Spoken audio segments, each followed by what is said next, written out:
سیدنا معاویہ رضی اللہ عنہ کے بعد جب یزید تخت نشین ہوا ہے اور یزید نے بیعت کے لیے سب کو خط لکھے، گورنروں کو اور پیغامات بھیجے، تو مدینہ میں جو گورنر ہے وہ ولید بن عتبہ بن ابی سفیان ہے۔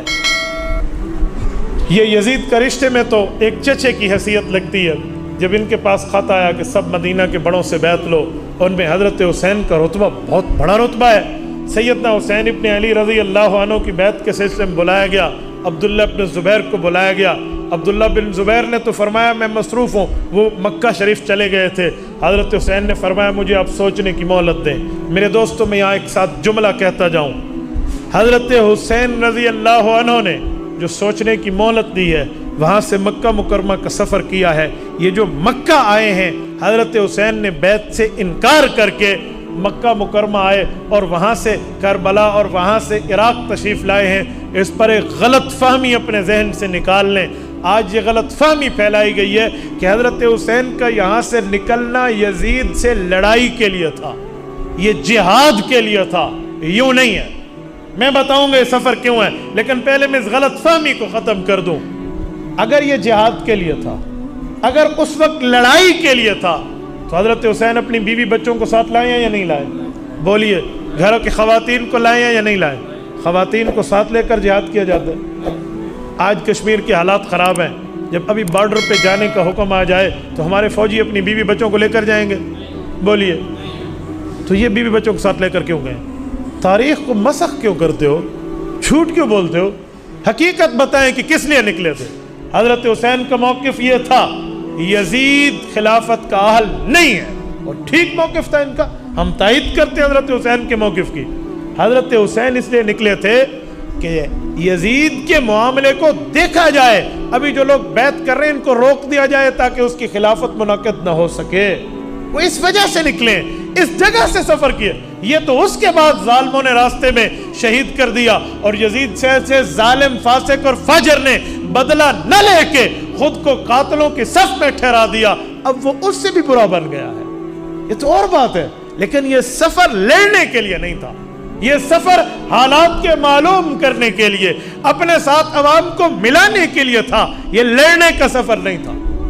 یہ اور بات ہے کہ ظالموں نے ظلم کیا ہے، ورنہ حسین ابن علی نکلتے تو حسین حیدر کا بیٹا ہے، بزدل نہیں ہے، بہادر کا بیٹا ہے، نڈر اور دلیر ہے۔ وہ شام کا رخ کرتا اور یزید کے ساتھ دو دو ہاتھ کر دیتے۔ یزید تو مکے میں تو نہیں بیٹھا تھا، یزید کربلا میں تو نہیں تھا، تو یہ ایسی بات دنیا میں پھیلا دی گئی۔ میں سمجھتا ہوں یزید قتل حسین میں شریک ہے، فاسق فاجر ہے، نہ میرا اس سے کل واسطہ نہ آج واسطہ، بلکہ امیر شریعت سید عطا اللہ شاہ بخاری کی زبان میں کہوں، کوئی مسلمان خود کو یزید نہیں کہلوا سکتا، لیکن اس کا مطلب یہ نہیں ہے کہ حضرت حسین کے سفر پہ جھوٹا الزام لگا دیا جائے۔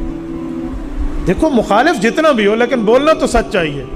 یزید ظالم بنا ہے قتل حسین کے بعد، یزید غلط بنا ہے قتل حسین کے بعد۔ یہ نہ کہنا کہ پہلے قاتل تھا، ابھی تو حضرت حسین زندہ سلامت موجود ہے، تو پہلے قاتل کیسے تھے؟ حضرت حسین ابن علی کا سفر ہوتا ہے مدینہ منورہ سے مکہ معظمہ۔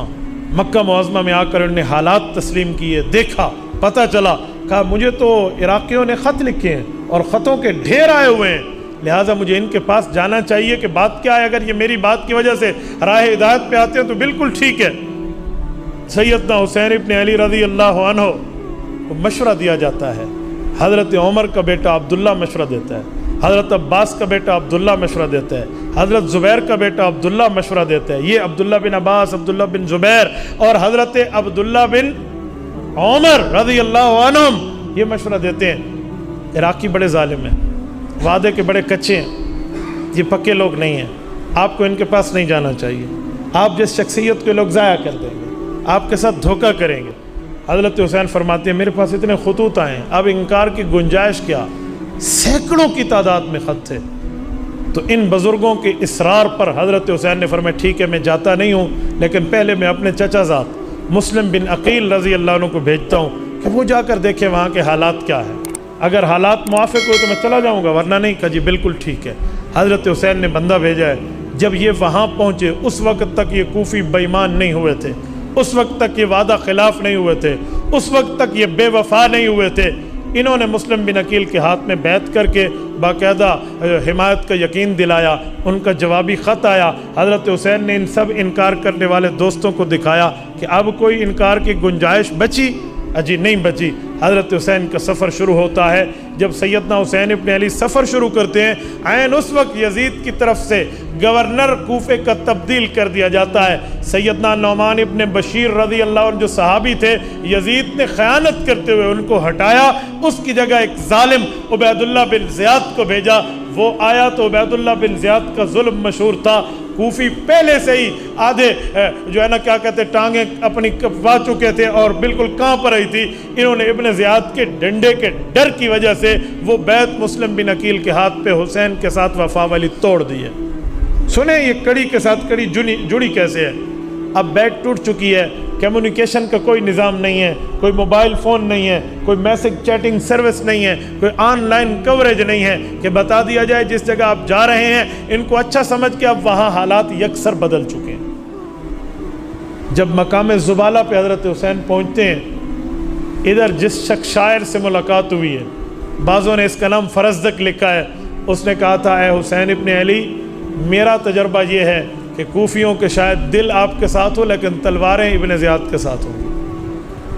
بہرحال حضرت حسین قریب جب وہاں پہنچتے ہیں تو پتہ چلتا ہے کہ مسلم ابن عقیل، جس کو میں نے وہاں کے حالات معلوم کرنے کے لیے بھیجا تھا، اس عظیم شخصیت کا بے دردی سے قتل کر دیا گیا ہے. وہ شہید ہو چکے ہیں. ان کے بچوں کے ساتھ اور ان کے ساتھ جو ظلم ہوا ہے نا، میرے پاس لفظ نہیں ہے میں اس پر کلام کر سکوں. جس ظلم ان ظالموں نے شہید کیا ان کو، اور پھر اس کی سزا ابن زیاد کو ملی ہے. میں ابن زیاد پر آگے بات کروں گا کہ اس کا حشر ہوا کیا تھا. حضرت حسین ابن علی رضی اللہ عنہ کے لشکر سے مسلم ابن عقیل کے رشتہ دار کھڑے ہوتے ہیں کہ اب تو ہم قصاص لینے کے لیے جائیں، اب تو ہم بدلے کے لیے جائیں. بہرحال جب وہاں پہنچتے ہیں تو ابن زیاد نے ایک اپنے گھڑ سوار کو 1000 بندے دے کر اپنی طرف سے ایک کمانڈر کو بھیجا ہے. یہ عمر بن سعد آیا ہے. یہ آ کے حضرت حسین سے بات کرتے ہیں. بات کیا ہے، وجہ کیا ہے، معاملہ چلا. اس موقع پہ حضرت حسین رضی اللہ تعالیٰ عنہ نے جو یہ 3 باتیں پیش کی ہیں، نمبر 1 مجھے واپس جانے دیا جائے، نمبر 2 مجھے یزید کے پاس بھیجو، میں دیکھتا ہوں میرا معاملہ اس کے ساتھ چلتا کیا ہے. یہ لفظ بیعت کا نہیں ہے. لوگ جھوٹ بولتے ہیں کہ بیعت کرتا ہوں. ہاتھ میں ہاتھ دینے کا معنی 2 ہاتھ کرنا بھی ہوتا ہے. ہو سکتا تھا کہ شاید یزید سے حضرت حسین رضی اللہ عنہ کی ملاقات ہو جاتی تو شاید کچھ معاملہ بن جاتا، لیکن ابن زیاد جیسا ظالم جو درمیان میں تھا اس نے ملاقات نہیں ہونے دی. کیوں؟ وہ یہ جانتا تھا کہ جب حضرت حسن رضی اللہ عنہ کی ملاقات امیر معاویہ سے ہوئی تھی تو صلح میں بدل گیا تھا معاملہ. وہ یہ جانتا تھا اس ظالم جو خون اہل بیت کے پیاسے تھے، یہ ظالم ملاقات نہیں کرنے دے رہے تھے. یہ ہو سکتا ہے کہ سیدنا حسین جیسی روحانی شخصیت اگر یزید کے سامنے آئے اور یزید کا بس چل سکے، وہ کوئی بات کر سکے. یزید حضرت حسین کے پاؤں کی خاک بھی نہیں ہے، یہ کیا بات کرتا؟ لیکن ان ظالموں نے نہیں آنے دیا. عمر بن سعد کے سامنے یہ دوسری شرط. تیسری شرط تھی کہ مجھے کسی سرحد پہ بھیج دیا جائے، میں جانوں اور کفار کا معاملہ جانے. اس نے یہ 3 شرطیں لکھی اور اپنے گورنر ابن زیاد کو بھیج دی کوفے میں کہ اب تو بات ٹھیک ہے، حضرت حسین نے تو بہت شرطیں پیش کر دی ہیں، اب تو معاملہ صحیح ہے، اب تو لڑائی نہیں کرنی چاہیے. اس جگہ عمر بن سعد کا لہجہ نرم تھا حضرت حسین کے ساتھ. جب یہ خط اس کا گورنر کے پاس ابن زیاد کے پاس پہنچتا ہے تو وہاں ایک اور ظالم بیٹھا ہے جس کو شمر ابن ذوالجوشن کہتے ہیں. یہ شمر ابن ذوالجوشن، اس کی ایک بہن ہے ام بنین. وہ سچی اور اچھی خاتون ہے، وہ حضرت علی المرتضیٰ کی بیوی ہے. ان کا ایک بیٹا عثمان ابن علی ہے اور شمر ان کا بھائی ہے ام بنین کا. لیکن یہ ظالم حضرت حسین کا بغض اپنے دل میں رکھتا ہے. اس ظالم نے گورنر کو مشورہ دیا کہ نہیں، اس کو چھوڑنا نہیں ہے. اگر یہ آج تمہارے ہاتھ سے چلا گیا، اپنے بندے اور لے کر پھر آئے گا، اس نے پھر ہمارے معاملے کے خلاف کرنا ہے. اس کو کہو میرے ہاتھ پہ بیعت کر. ابن زیاد کا کہا. کتنی گھٹیا شرط ہے، کتنی. ان کا حکمران یزید حضرت حسین کے پائے کا نہیں ہے، اور حکمران کا بھی جو ہے نا کیا کہتے ہیں وہ گورنر حضرت حسین کی بیعت لے. نوکراں دے چاکر تے چاکراں دی کیش کیش. یہ مقام غیرت ہے جس موقع پہ حضرت حسین نے انکار کیا ہے اور ان کو کرنا چاہیے تھا. سیدنا حسین ابن علی المرتضیٰ رضی اللہ عنہ نے فرمایا جی میں یہ کام نہیں کر سکتا، آپ مجھے اپنے بڑے سے ڈائریکٹ ملواؤ، میں وہاں بات کر لیتا ہوں. ہو سکتا ہے حضرت حسین کو جو شک تھے یزید پر کہ اس کی نمازیں ٹھیک نہیں ہیں، اس کے حالات ٹھیک نہیں ہیں، اس کے اعمال ٹھیک نہیں ہیں، حضرت حسین یزید کو یہی کہتے کہ اعمال ٹھیک کر ورنہ ہم تیرے ساتھ 2 ہاتھ کر دیں۔ ہو سکتا تھا کچھ معاملہ بنتا، لیکن یوں ہو نہ سکا۔ اب جب ابن زیاد نے شمر کی یہ بات سنی، کہا اچھا، کہا عمر بن سعد جس کو آپ نے لشکر دے کر پہلے بھیجے وہ تو حسین کے ساتھ مل گیا، اس بندے کو ہٹا دو، مجھے بھیجو۔ تو اس نے 2000 بندے اس کے ساتھ شمر کے ساتھ بھیجے کہ تو جا کر عمر بن سعد کو کہہ کہ تو حسین کے ساتھ سختی کرتا ہے بیعت کے لیے تو کر، ورنہ ہم تیری گردن قلم کریں گے۔ اب جو پہلے کمانڈر آیا ہوا ہے اس کو اپنی جان کے لالے پڑ گئے، اب میری نوکری بھی جاتی ہے، میری زندگی بھی جاتی ہے۔ اس موقع پہ ان سب بے ایمانوں اور بدبختوں نے مل کے حضرت حسین کے ساتھ مقابلہ کیا۔ اس موقع پہ جب یہ شمر بھی ہے سارے، اس جگہ پہ جب ان نے ظلم اور تشدد کیا تو انہی کے لشکر سے حر تھا، حر ابن یزید۔ یہ یزید اور ہے، یہ وہ والا یزید نہیں ہے حر کا والد۔ یہ جو حر تھا اس نے اس موقع پہ اپنے لشکریوں کو کہا، کوئی لانتی ہو تمہیں پتہ نہیں ہے یہ بندہ کون ہے؟ یہ وہ ہے جس کو رسول اللہ نے جنت کا سردار کہا ہے، اور تم جنت کے طلبگار بنے بیٹھے ہو، تم جنت میں اس کے بغیر کیسے جا سکتے ہو؟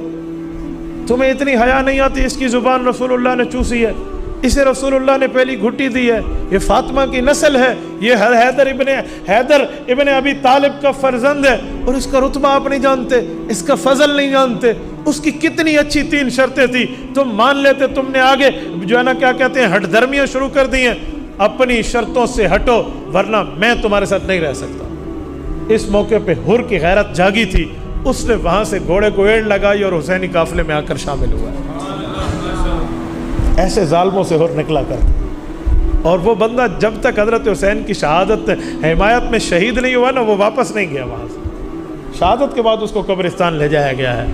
تو اس جگہ یہ جنگ ہے، اس جنگ میں سراسر جن لوگوں کا ہاتھ ہے وہ یہ کوفی ہیں، وہ یہ ظالم ابن زیاد ہے، وہ شمر ہے۔ ان لوگوں نے آ کر معاملے کو خراب کیا اور بات بننے نہ دی۔ سیدنا حسین ابن علی رضی اللہ عنہ کی شہادت کے بعد ظلم دیکھیں، جب ابن زیاد کے دربار میں حضرت حسین رضی اللہ عنہ کا سر مبارک رکھا گیا تھا تو وہ لاٹھی سے اشارے کر کے ہونٹوں پہ مار رہا تھا۔ کہتے اس وقت حضرت حسین کی داڑھی مبارک وسمہ، یہ یمنی مہندی ہے، اس کے ساتھ رنگی ہوئی تھی، تو اس نے اشارہ کیے تو ایک بوڑھے صحابی رسول حضرت زید ابن ارقم رضی اللہ عنہ بیٹھے ہیں۔ یہ وہ زید ابن ارقم ہے جب کافروں نے اپنا پارلیمنٹ دار الندوہ سے بنایا تھا تو اس زید کے والد ارقم نے اپنا گھر دار ارقم کہہ کر حضور پاک کا پارلیمنٹ بنایا تھا۔ یہ اس وقت بہت بوڑھے تھے۔ انہوں نے کہا یا ابن زیاد،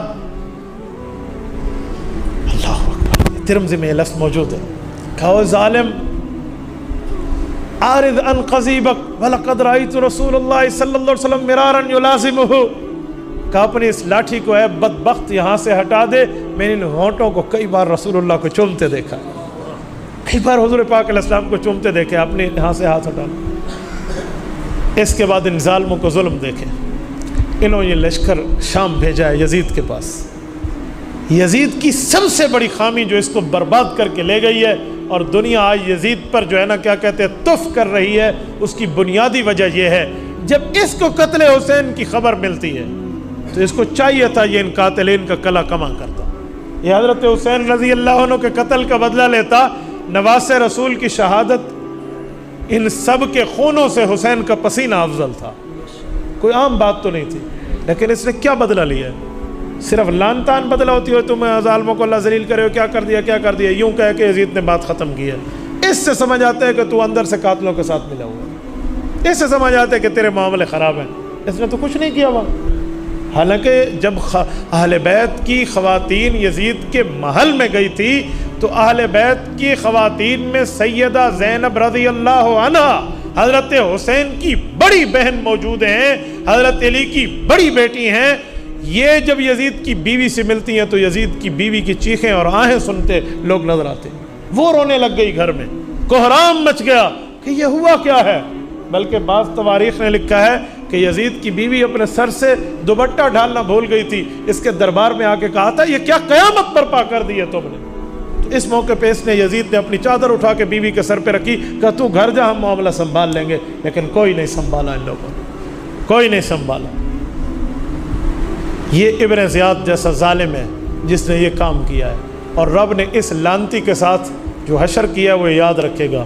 یہ مختار سقفی کے ہاتھوں قتل ہوا ہے، اور اس کا سر اسی جگہ، جس جگہ اس نے حضرت حسین کا سر رکھ کے لاٹھی ماری تھی، اسی گورنر ہاؤس میں مختار سقفی کے سامنے اس ابن زیاد کا سر رکھا گیا، اور اس کی لاش کو اس کے اوپر اس نے یہ کیا کہتے ہیں باولے کتے چھوڑ دیے تھے، اور کتوں سے اس کا گوشت نچوایا تھا۔ اس عالم بچے نہیں ہیں، پھر ان کے ساتھ فردن جو معاملہ ہوا ہے، پھر مختار سقفی کے ساتھ یوں ہوا ہے، پھر اس کا سر اسی جگہ رکھا گیا جس جگہ ابن زیاد کا رکھا گیا۔ ان سب ظالموں کے ساتھ یوں پے در پے ہوا ہے، اور اس موقع پہ ان ظالموں کو حضرت زینب رضی اللہ عنہا نے جو ان کے خلاف دعا کی ہے وہ تاریخ کے انمٹ نقوش ہیں۔ حضرت زینب نے فرمایا تھا، میرا بھائی قرآن کا حافظ، میرا بھائی قرآن کا قاری، تم نے میرے بھائی کا خون بہایا، ناجائز بہایا، نہ حق بہایا، رب نہ تمہیں قرآن نصیب کرے بلکہ اللہ رب العزت تمہیں ذلیلت اور ذلیل بنا کر دنیا میں پیش کرے۔